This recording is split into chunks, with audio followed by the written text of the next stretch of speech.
હવે જોઈએ મિત્રો નિયમિત પ્રવેગી ગતિ માટે શુદ્ધ ગતિ વિજ્ઞાનના સમીકરણો, એટલે કે અચળ પ્રવેગી ગતિ માટે શુદ્ધ ગતિ વિજ્ઞાનના સમીકરણો બહુ જ અગત્યના સમીકરણો છે.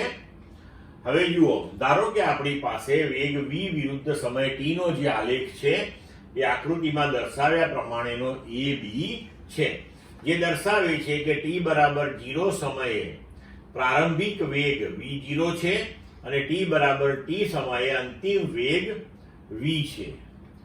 તો આકૃતિમાં દર્શાવ્યા પ્રમાણે કોઈ કણ x દિશામાં અચળ પ્રવેગ a થી સુરેખ ગતિ કરે છે. પ્રવેગ અચળ એટલા માટે કહી શકાય કે વેગ વિરુદ્ધ સમયનો આલેખ જે છે એ સુરેખા છે, બરોબર, એનો ઢાળ અચળ છે. હવે t બરાબર 0 સમયે તેનો વેગ v0 છે અને t બરાબર t સમયે તેનો વેગ v છે. તો અહીં કણ અચળ પ્રવેગી ગતિ કરે છે, એટલે કોઈ પણ સમયગાળામાં તેનો સરેરાશ પ્રવેગ કે તત્કાલીન પ્રવેગ એ સમાન જ હોવાનો છે. તો હવે આપણે અહીંયા પ્રવેગ a બરાબર લખી શકીએ કે રેખા AB નો ઢાળ. હવે રેખા AB નો ઢાળ એટલે કે BC ભાગ્યા AC, પણ BC એટલે કે v v0 અને AC એટલે કે t t0, પણ t0 તમારું 0 છે એટલે તમે લખી શકો v v0 ભાગ્યા t. તો હવે અહીં આપણે લખી શકીએ કે v ને સૂત્રનો કર્તા બનાવીએ, t ને આ બાજુ લઈ લઈએ અને પછી v0 ને લઈ લઈએ. તો v બરાબર v0 વત્તા at.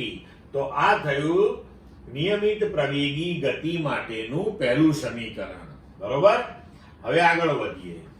t સમયમાં કણે કરેલ સ્થાનાંતર v વિરુદ્ધ t ના આલેખ વડે ઘેરાતો જે પ્રદેશ છે, તો હવે v વિરુદ્ધ t નો જે આલેખ છે એને t અક્ષ સાથે ઘેરાતો જે ક્ષેત્રફળ અથવા તો પ્રદેશ છે, તો એ કેટલો થશે? a b c d o a.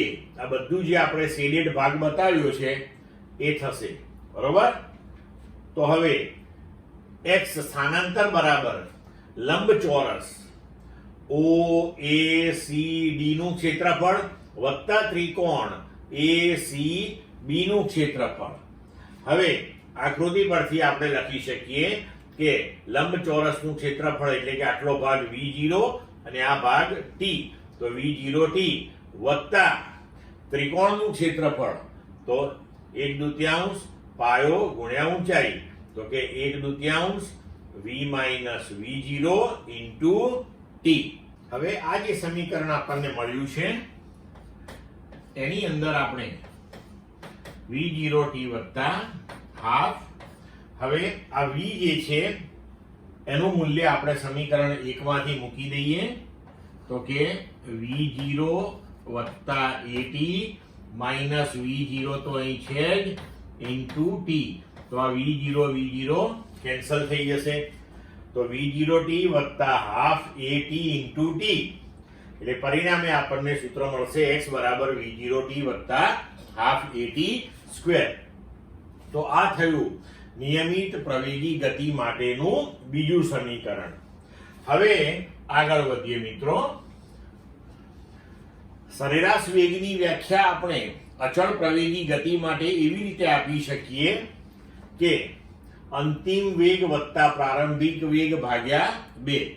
પણ સરેરાશ વેગ આ પદ્ધતિથી આપણને તો જ મળે કે જો ગતિ અચળ પ્રવેગી હોય, તો આ ધ્યાન રાખજો. તો હવે સ્થાનાંતર બરાબર સરેરાશ વેગ ગુણ્યા સમય આપણે લખી શકીએ.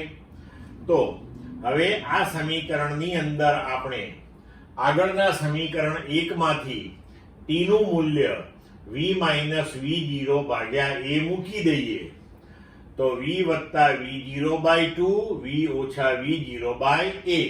તો અંશમાં આપણને મળશે v² v0² અને છેદમાં મળશે 2a. તો આને આપણે લખી શકીએ v² v0² બરાબર 2ax. તો આ થઈ ગયું અચળ પ્રવેગી ગતિનું ત્રીજું સમીકરણ.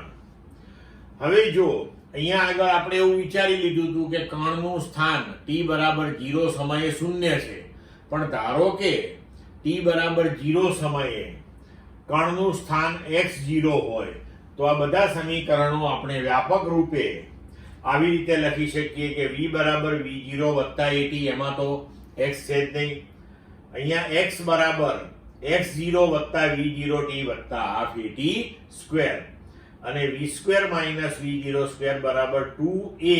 x ની જગ્યાએ આપણે લખવું પડે x માઇનસ x0.